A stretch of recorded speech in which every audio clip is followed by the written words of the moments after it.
Today we're making this taco wreath. It is an old Pampered Chef recipe, but it's a favorite, and I haven't made it in a long time, so I decided to make it.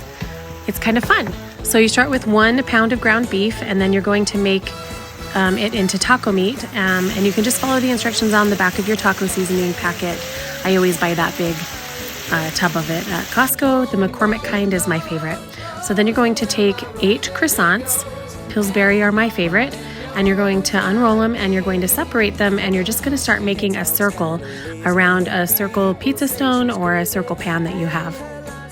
Then I use my 2 tablespoon scooper to put the meat all around the part of the croissants that are sticking together.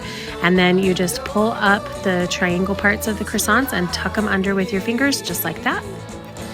Then you're going to bake them at 375 degrees for about 12 minutes. And 12 minutes was perfect. While it was baking, I chopped up some lettuce and some tomatoes. This is what it looks like when it's done. Then I'm going to transfer it to a plate and then put the lettuce and tomatoes in the middle. And there you have it, a taco wreath. I always sprinkle some cheese over the top of it at this point. You could also sprinkle the cheese on and then put it back in the oven for a few minutes to let the cheese melt. And this is how we serve it, with sour cream and guacamole.